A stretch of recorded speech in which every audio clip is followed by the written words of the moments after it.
തിരുവനന്തപുരം കിളിമാനൂരിൽ ദമ്പതികളുടെ മരണത്തിനിടയാക്കിയ വാഹനാപകടത്തിൽ ദുരൂഹത ആരോപിച്ച് ബന്ധുക്കൾ പ്രതികളെ പോലീസ് സംരക്ഷിക്കുന്നുവെന്ന് ആരോപിച്ച് മൃതദേഹവുമായി നാട്ടുകാരും ബന്ധുക്കളും റോഡ് ഉപരോധിച്ചു. അതിനിടെ അപകടത്തിനിടയാക്കിയ വാഹനം പോലീസ് കസ്റ്റഡിയിലിരിക്കെ അജ്ഞാതർ തീയിട്ടതും ദുരൂഹത വർദ്ധിപ്പിച്ചിട്ടുണ്ട്.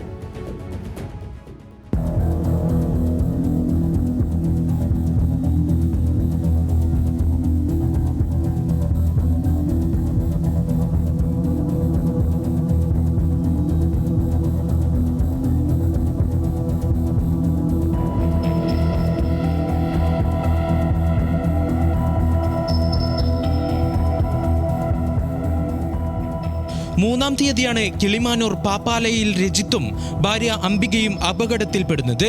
ഇരുവരും സഞ്ചരിച്ച ഇരുചക്ര വാഹനത്തിലേക്ക് അമിത വേഗത്തിലെത്തിയ താർ ജീപ്പ് ഇടിച്ചു കയറുകയായിരുന്നു.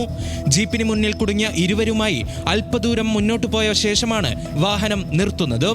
അപകടത്തിന് ശേഷം അവിടെ നിന്നും കടന്നുകളഞ്ഞ വാഹനം പിന്നീട് നാട്ടുകാരാണ് പിടികൂടി പോലീസിന് കൈമാറിയത്. അപകടം നടക്കുമ്പോൾ വാഹനത്തിനുള്ളിൽ 3 പേർ ഉണ്ടായിരുന്നുവെന്നും പോലീസ് എത്തുമ്പോൾ 2 പേർ രക്ഷപ്പെട്ടതായും നാട്ടുകാർ പറയുന്നു.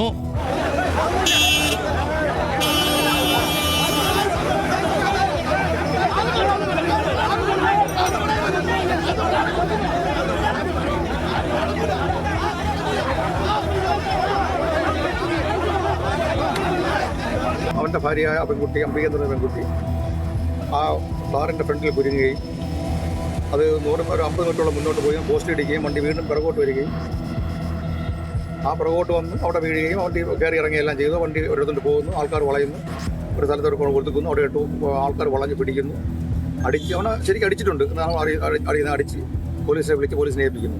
കേസന്വേഷണത്തിൽ തുടക്കം മുതൽ പോലീസ് അലംഭാവം കാട്ടുന്നു എന്നാണ് ബന്ധുക്കളുടെ ആരോപണം.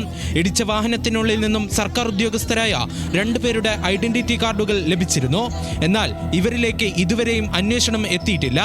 മാത്രമല്ല, ആദ്യം അറസ്റ്റ് ചെയ്ത വള്ളക്കടവ് സ്വദേശി വിഷ്ണുവിനെ ജാമ്യത്തിൽ വിട്ടയക്കുകയും ചെയ്തു.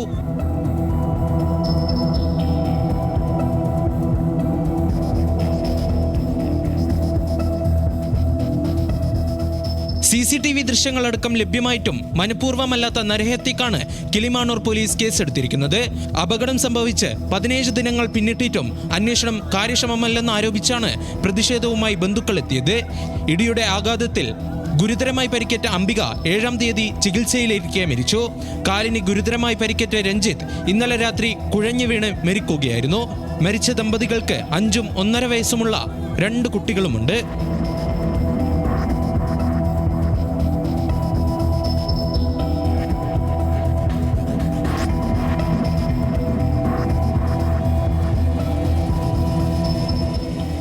ന്യൂസ് മലയാളം, തിരുവനന്തപുരം.